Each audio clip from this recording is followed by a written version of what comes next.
The morning they laughed at me, the soil was still frozen in the low spots. It was the third week of April, 2021, a Tuesday, and I was standing in the east field with a borrowed soil probe, pulling cores every 15 feet and laying them in a line on the tailgate of my grandfather's 1997 Ford AF250. The truck had 214,000 miles on it and smelled like diesel and old dog. I had 47 acres, a collapsing equipment shed, $11,400 in a checking account, and no plan that anyone around here would call a plan. Dale Prewitt came up the county road in his white Silverado around 9 in the morning.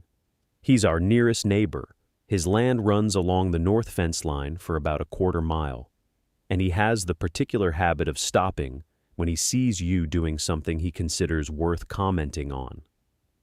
He pulled up alongside the field gate, left the engine running, and rested his arm in the open window. He looked at the cores on the tailgate. He looked at the field. He looked at me. "Clay," he said. "I know. Heavy clay. That whole east section drains bad. Your grandfather never planted it except in oats, and even then." He paused. "What are you thinking?" "Pumpkins," I said. He was quiet for a moment in a way that was louder than laughing. Then he did laugh, a short exhale through the nose, and he put the truck in gear. "You let me know how that works out," he said, and pulled back onto the road. I watched the truck until it turned at the tree line. Then I went back to my soil cores. The farm had come to me 14 months earlier, in February of 2020, when my grandfather died on a Sunday morning at St. Joseph's Hospital in Harlan County, Kentucky, 2 days after a stroke that the doctors said he would not survive, and he proved them half right. He survived the first day and the second, and died on the third, which was something my grandmother said was exactly like him, never doing anything on the schedule other people set. He left the farm to me and not to my uncle, which created a silence in the family that I still haven't heard the end of. 47 acres in the eastern Kentucky foothills, 11 miles south of the town of Loyal, a farmhouse built in 1938, a barn that needed its east wall jacked and refooted, a tractor that ran on its best days, and a history I had barely touched the surface of. I was 18 years old. I had finished high school the previous May and had been working part-time at the co-op in Cumberland while I tried to figure out what came next. What came next, apparently, was this. The soil cores told me what I already knew. The east field was heavy, cold, compacted clay, the kind that holds water and resists everything. I put them back in the truck and started taking notes. The notes were not hopeful ones. I had 3 composition books going by the end of August, one for the field observations, one for the machinery, one for expenses, and the field book for the east field, read like a list of problems with no solutions appended. Clay content above 60%, poor drainage, compaction at 8 inches, which is where a plow sole builds up over decades of working ground at the same depth, pH at 5.9, which was low but workable. The bigger issue was the water. After a hard rain, the east field stood with an inch of standing water for 3 days. I had watched it since I moved in. I had walked it in my rubber boots, feeling the ground give and pull at my feet, and I understood why my grandfather had given up on row crops out there 15 years ago and just let it go to mixed grass. The man at the extension office in Harlan said what I expected him to say. He was polite about it, which somehow made it worse. He suggested I consider leasing the east field to a neighbor for hay. He said clay soil management was a long-term project, 5-7 years minimum before meaningful improvement. He handed me a pamphlet about cover cropping. He looked at me the way people had been looking at me since March, which was the look of someone trying to decide how to explain something complicated to someone they aren't sure can follow along. I thanked him and drove the 11 miles home and sat at the kitchen table with the 3 composition books open in front of me. The pumpkins were not my idea first. I want to be honest about that. I had found my grandfather's seed catalog collection in the back bedroom. 22 years of Burpee and Baker Creek catalogs stacked in 2 cardboard boxes, dog-eared, marked with pen. He had circled things he wanted to try. Most of the circles had a small check mark beside them, meaning he had. Some did not. In the 1987 Burpee catalog, he had circled a variety called Howden, the standard field pumpkin, with a note in the margin in his handwriting. Clay Field? Ask Earl. He had never circled it again after that, which I took to mean Earl had said no, or he had thought better of it himself. I looked up Howden pumpkins that night on my phone, sitting in the kitchen with the window cracked and the August heat still coming through regardless. Pumpkins were known to tolerate heavy soils better than most vine crops. They sent deep tap roots that could break through moderate compaction. They needed consistent moisture through fruit set, which heavy clay, for all its problems, could actually provide if the surface drainage was managed. They were harvested in October, which in eastern Kentucky farm country meant fall festivals, roadside stands, families driving out from Harlan and Middlesboro and Pineville looking for something to put on their porch. I turned to a clean page in the field book. At the top of the page, I wrote the date, August 14th, 2022. Underneath it, I wrote the word pumpkins and underlined it twice. Then I sat with that for a while. The field in question was the lower 3 acres, the ones that ran along the creek side of the property where the drainage ditch had been dug sometime before my grandfather's time. You could still see the old spoil pile running parallel to the fence line, grown over now with ironweed and Joe Pye weed, but the shape of it still visible if you walked the property in the right light. Those 3 acres had never grown anything exceptional in my memory. Corn came up thin and yellow there. My grandfather had tried soybeans one year and gotten a harvest he described, in a single journal entry, as embarrassing. The county extension agent, a man named Dorsett, who drove a late model truck and had the particular patience of someone who did not think he needed to rush, had told me in June that the lower field was essentially decorative. He had not said it meanly. That was almost worse. The soil in that field had a texture like stiff modeling clay when wet and like concrete when dry. I had taken a handful of it in May and squeezed it into a ribbon between my thumb and forefinger. It held its shape for several seconds without cracking. A long ribbon, which in soil taxonomy means high clay content, above 40%. I had looked that up too. I looked everything up and wrote it down in the field book, because the alternative was to guess, and I did not have the margin for guessing. What I needed to know about pumpkins specifically was whether I could direct seed into that field without tilling the whole thing, which I could not afford to do, or whether I could work the hills by hand, mounding soil to create small raised planting areas that would drain faster and warm faster than the surrounding grade. I found a University Extension PDF out of Ohio, 41 pages, that described the hill method in detail. Recommended hill spacing for field pumpkins was 6 to 8 feet apart, in rows 10 to 12 feet wide. 3 acres was roughly 130,000 square feet. At 8 by 10 spacing, that gave me about 1,600 hills, which sounded like an enormous number until I started breaking it into days.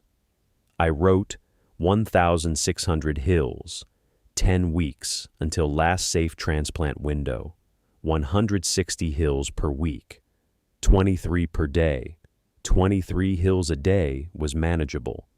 It was a morning's work if the work was steady.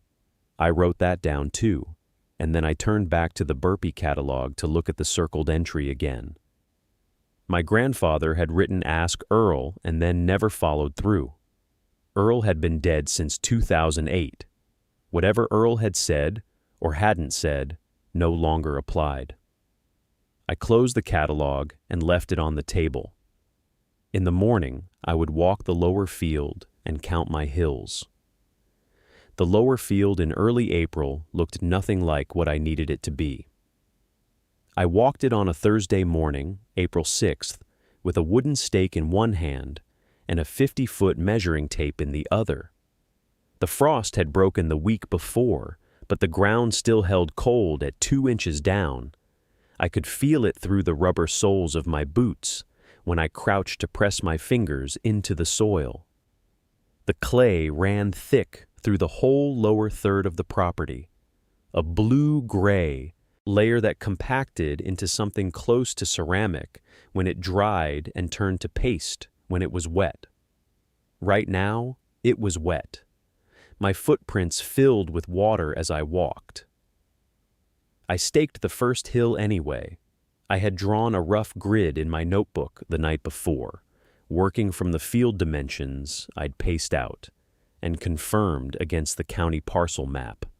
The lower field ran approximately 340 feet east to west and about 380 feet north to south, minus the fence line and the drainage ditch along the western edge.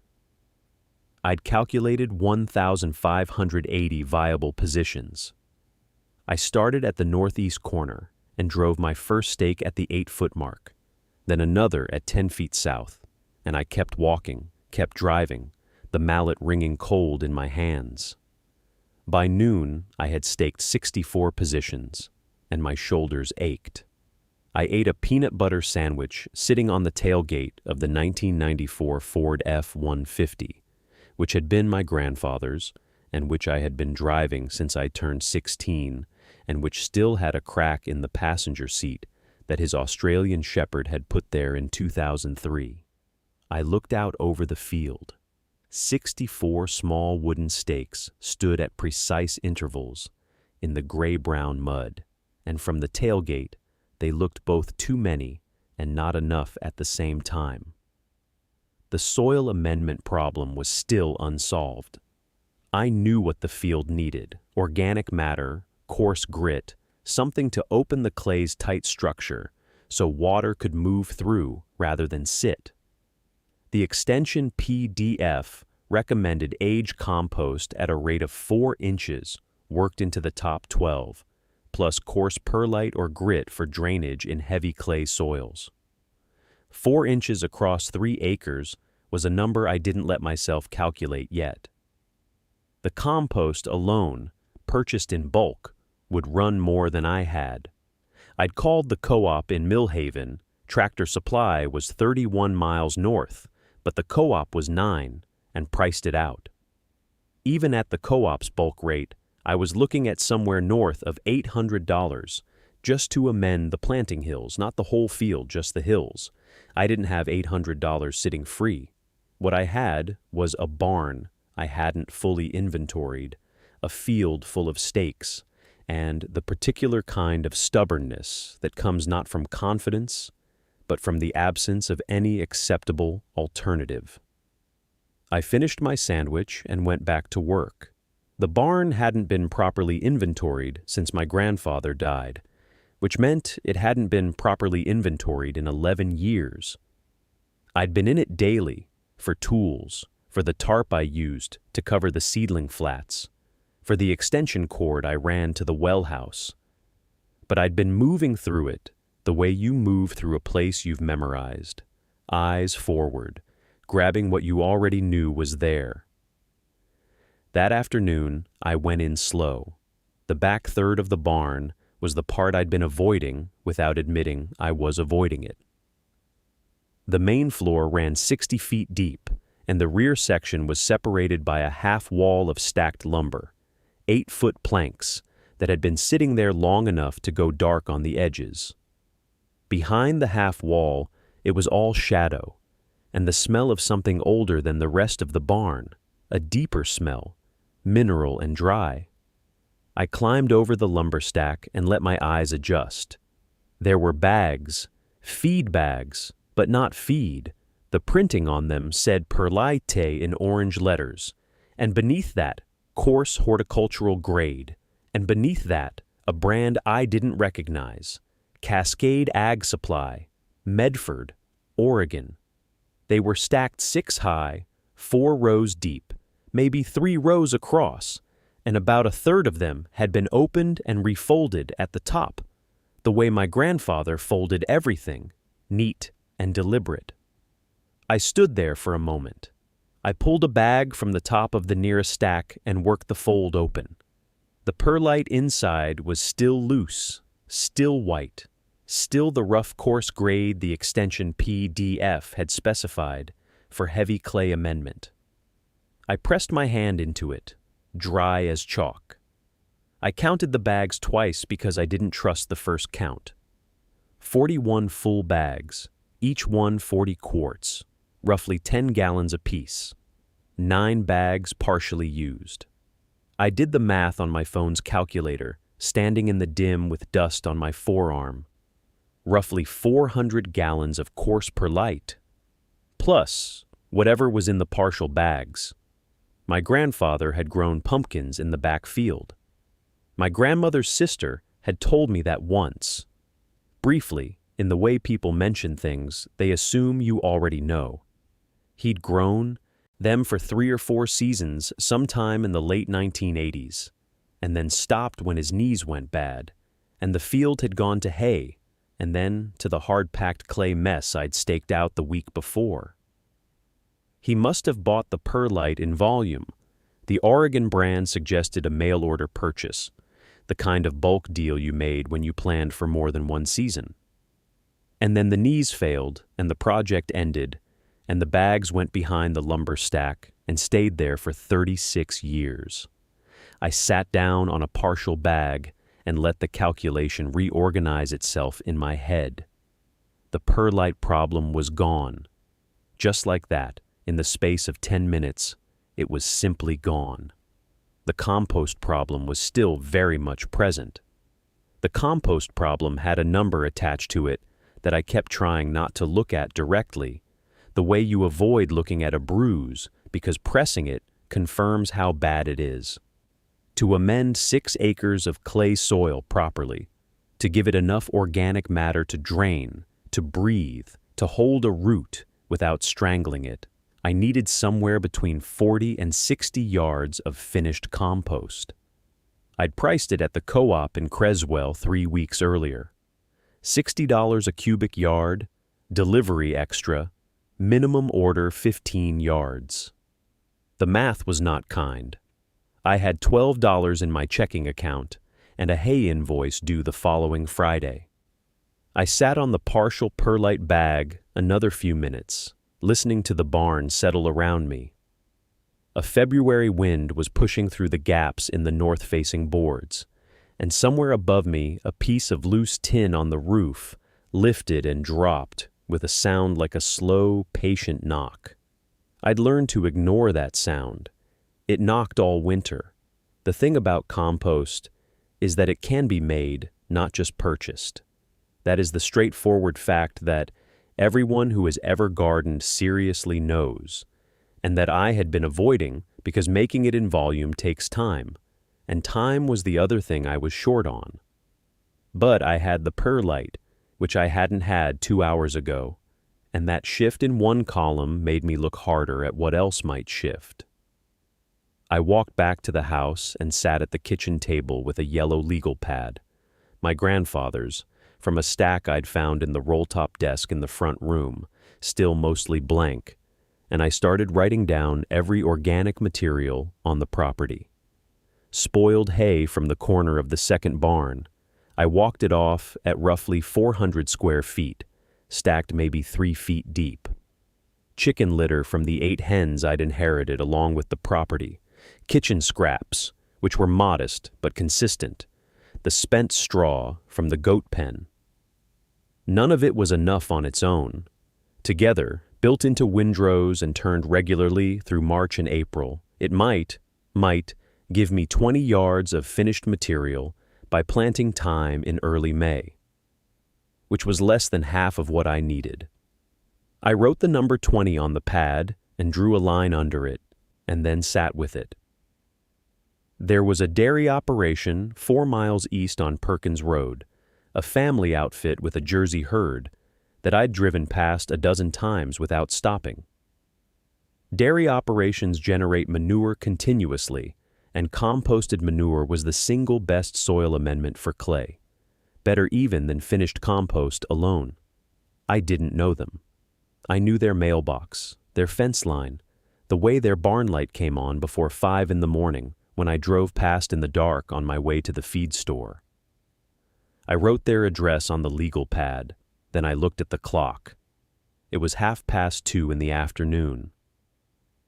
I put on my grandfather's barn coat, the brown canvas Carhartt with the cracked collar, the one that still had a folded receipt in the left pocket from a Tractor Supply run in November of 2009, and drove east on Route 7 toward Perkins Road. The dairy operation sat back from the road about 200 yards, behind a long gravel drive flanked by whiteboard fence that needed painting.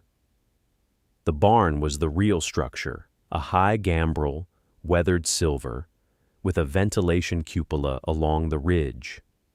There were 2 grain silos to the north and a manure lagoon to the south behind a berm. Everything about it said working farm, not hobby, not weekend project. I felt the distinction keenly as I pulled in. A man in his early 60s came out of the side barn door before I'd fully stopped the truck. He had the walk of someone who'd covered that ground 10,000 times. Economical, unhurried, already reading the situation. I got out and introduced myself, gave him the name of my property, the county road it sat on, my grandfather's name. The name landed. It always landed in that county. My grandfather had 30 years of handshake agreements behind him, and I was borrowing against them now, the way you borrow against a name on a deed. He told me he ran 63 jerseys, that the lagoon was managed, that they'd spread on their own fields in fall, but that spring accumulation was genuinely a surplus problem. He said this without pride or complaint, just as a variable in a system he'd been managing for decades. I told him what I was trying to do, the clay soil, the field dimensions, the pumpkin timing. I didn't over-explain. He didn't need me to. He asked how I intended to move it. I said I had a truck and a borrowed spreader, and I could do the hauling myself if he'd let me load from the pile at the east end of the lagoon berm, the older material that had been sitting since October. He was quiet for a moment, not uncertain, just measuring. Then he said, free of charge, so long as I left the site cleaner than I found it. I thanked him. He nodded once, the kind of nod that closes a transaction, and went back through the barn door without ceremony. I stood in his gravel drive for a moment, in the thin February light, looking at the berm, at the long dark pile of composted material behind it, at the Jersey herd visible through the open far end of the barn, their breath rising in small clouds in the cold air. 63 animals depositing on average 65 pounds of manure per day each. Even a fraction of 1 month's accumulation from that pile was more than I'd estimated needing. The arithmetic was suddenly different. I got back in the truck and sat with that for a moment before I turned the key. I drove home with the windows down despite the cold. I needed the air to think. The problem with the field had never been the soil itself, not entirely. Clay holds water, yes, and it compresses, and it seals itself against roots, like a hand closing into a fist. But clay also holds nutrients in a way that sandy loam never will. What it needed was structure, channels for drainage, organic matter to break its density and give it air. What it needed was exactly what was sitting in a long, dark berm behind a neighbor's dairy barn 3.5 miles east of my property line. I drove slowly down the county road and turned into my lane and sat in the truck for another few minutes after I stopped. The field was visible from where I parked, the south field, 7 acres of it, still pale and flat under the last of the February frost. It looked defeated. It had looked defeated to me for 2 months, since the first time I'd walked its edges with a hand trowel and pressed the blade down and felt how little it wanted to yield. My grandfather had tried pumpkins in that field in 1987. I knew because there was a single line in his ledger, 3rd week of April, S Field, Sugar Pie and Connecticut Field, 3 rows each, wet spring, poor emergence. No second attempt. He'd moved the field over to winter wheat the following season and never came back. What the ledger didn't say was why, whether it was purely the soil or the drainage or the seed source, or whether he'd simply had a wet spring on top of already compacted ground and drawn a conclusion that didn't account for all the variables. I'd read that line a dozen times in the past month. It felt less like a warning now and more like an incomplete report. That Friday, I borrowed my neighbor's spreader, an old PTO-driven unit, orange paint mostly gone, but the chain and flighting were solid, and I made the first of what would become 11 trips to the berm over 9 days. The neighbor at the dairy had stacked the composted material in a wide crescent at the east end, and the older section he'd pointed me to had been sitting long enough that it barely smelled. More earth than manure, dark, friable, full of what looked like degraded straw. I loaded by hand with a round point spade and spread by the slow pass. 11 loads at roughly 2 tons per trip. The spreader threw it in a wide fan, and the smell of the turned ground afterward was different, opened up, something metabolic working in the cold. By the end of the 2nd week of March, I had covered just under 5 acres. 2 acres remained. The soil was already responding differently to the trowel. Not soft, not yet, but no longer sealed. I still hadn't decided on variety. The variety question took longer than I expected. I'd been keeping a short list in the back of my grandfather's notebook, the one I'd taken over for my own records, filling in behind his last entries from 2019. I had written down 4 names: Howden, Jarrahdale, Long Island Cheese, Dickinson. Each had its argument. Howden was the classic orange, the one people expected, the one that photographed well against dry grass. Jarrahdale was blue-gray and unusual, which could pull the eye from the road. Long Island Cheese had history. It was what the old dairy farms in this part of the county had grown before commodity corn took over, and I'd seen one pressed into a page of my grandfather's notebook, a faint circular stain with a pencil note beside it that just said "Good keeper, good flavor, don't let it sit too long."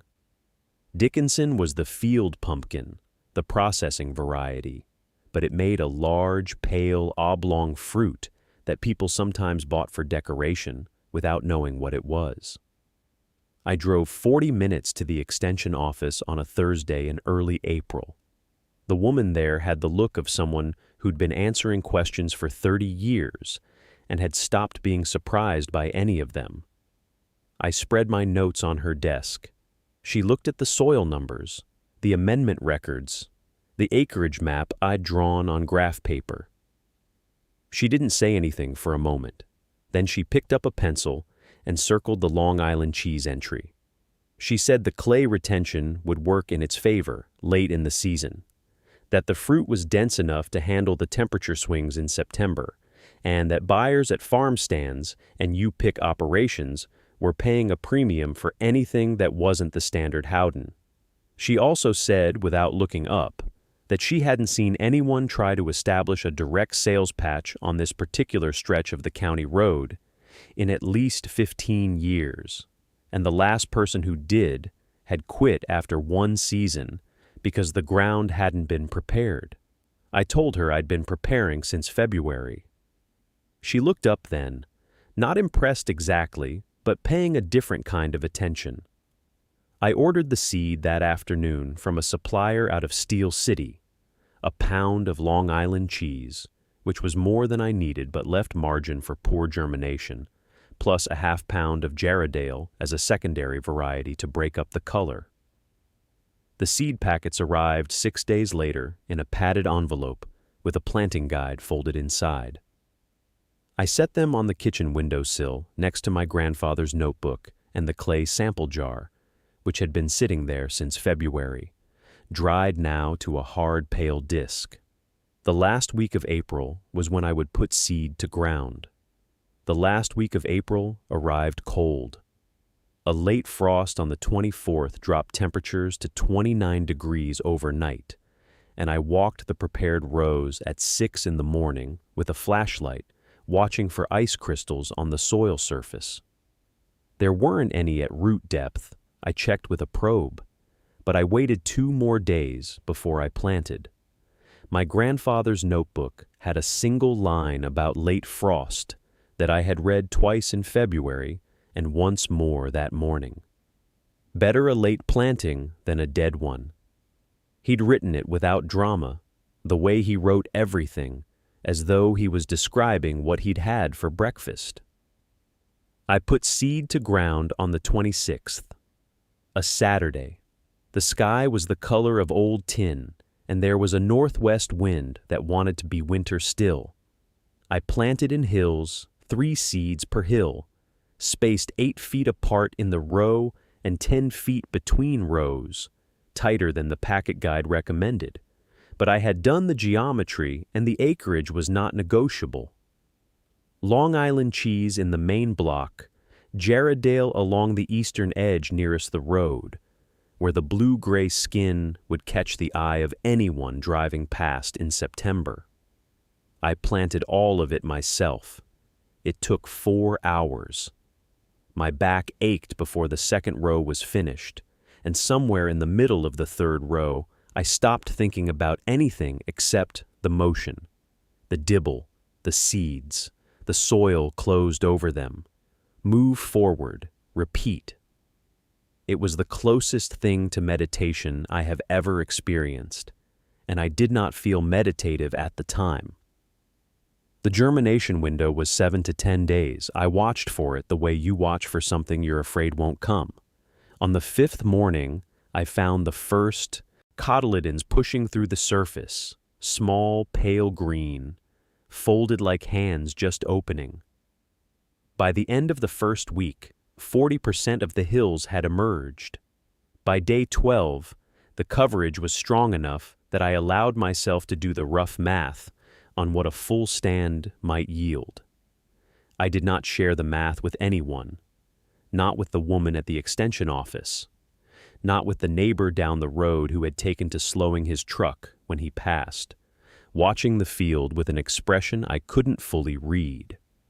I wrote the numbers in my own notebook, the one I'd bought in March at the hardware store in town. A plain black composition book, nothing special. And I set it on the windowsill next to my grandfather's. 2 notebooks, 60 years between them, give or take. The vines began to run in mid-June, spreading faster than I had expected across the amended soil. The vines running felt like permission. I know that sounds strange, that a plant doing what a plant does could feel like anything at all. But after March and April and the long argument with the soil, watching the runners spread across those hills in mid-June was the first moment I believed the field was going to do it. not hope. Belief. There's a difference, and by then I knew which one I'd been living on. I started checking for beetles in the mornings before the dew burned off. Cucumber beetles move early, low to the ground, and if you wait until midday, you've already lost an hour of advantage. I walked the rows with a jar of soapy water, which is not efficient at scale, but is what you do when you can't afford the spray program and don't want to use it anyway. My grandfather's notebook had a single entry on this, July 14th, 1971, in his cramped left-leaning hand. Beetles, heavy on the east block, hand-picked 2 hours. Ruth helped. That was all he wrote. No complaint, no commentary, just the fact of the work and who was beside him. I thought about Ruth often that summer. She had been gone 11 years by the time I came back to this land, and I had only known her as an old woman in a house dress, pressing cold compresses to my forehead when I had fever. I had not known her as someone who knelt in wet soil before sunrise picking beetles off vines for 2 hours without writing down how she felt about it. July brought heat that sat on the field like something with weight. I ran a drip line from the stock tank at the north end, using lengths of half-inch tubing and a gravity feed setup I'd pieced together from diagrams I found in a 1987 extension bulletin. The paper soft as cloth from being folded and unfolded so many times in the back of a kitchen drawer. The system leaked at 2 joints. I fixed them with hose clamps from the hardware store, $4.30, and the line held. The fruit set in late July. First the female flowers, then the swelling behind the bloom, small and pale and almost unreal looking among the leaves. I did not pick one up or turn it over. I left it alone and walked back to the house and sat at the kitchen table and did not do anything for about 10 minutes. Sometimes the right response to something going right is just to sit with it before you ask anything more of it. By the 1st of August, I counted 63 fruit developing across the field. By the 20th, the number was over 200. The color had begun to come in, that first faint blush of orange along the ribs. By the first weekend of October, I had 419 pumpkins on the ground. Not in crates, not estimated. I had walked every row on the morning of October 3rd, a Thursday, and counted them by hand into a small notebook, row by row, marking a tally line for every 10th fruit. 419. The field was orange the way October is only orange in the kind of dreams you have when you're a child and don't yet know they're rare. I set the price at $7 a pumpkin for field pick, $9 if I carried it to the car. I put a hand-lettered sign at the county road, the same road where the banker from Millhaven Trust had driven past in March without slowing down. I put a second sign 8 miles west at the junction with Route 14, and a third one in the window of Delaney's Feed and Hardware, who let me tape it to the glass without charging me for the space. The first car came on a Saturday morning before I had finished my coffee. Then 3 more by 10 o'clock. By noon, I had lost count of the cars, and I had to pull my truck across the entrance to slow the line forming on the shoulder. People came from Cleary County, from 2 towns across the line in Hardin County. A woman drove 41 miles from Belfield because her daughter had seen the sign on Route 14 and wouldn't stop asking. They came with children who ran between the rows without being told they could. They bent down and turned the fruit in their hands, the way I had stopped myself from doing in August, and I understood why I had waited, because this moment, watching someone else hold what the clay and the compost and the drip line and the waiting had made, felt like its own kind of payment. I cleared $2,943 in 11 days. I paid the property tax in full on October 18th. I walked into the county assessor's office and set the check on the counter and walked out. I didn't say anything to anyone. There was nothing to say. If you've made it this far, I think you already know what I'm going to tell you. Not because it's a lesson, but because you've probably felt it yourself. Someone looked at what you had and told you it wasn't enough. Maybe they were older. Maybe they carried a title or a briefcase, or just the kind of certainty that comes from never having been wrong in front of anyone who mattered. The drawer nobody opened in 40 years is real. The field everyone said was too hard to plant is real. Subscribe if you want to see what's next. And if you've got your own story, leave it below. I'll read every one.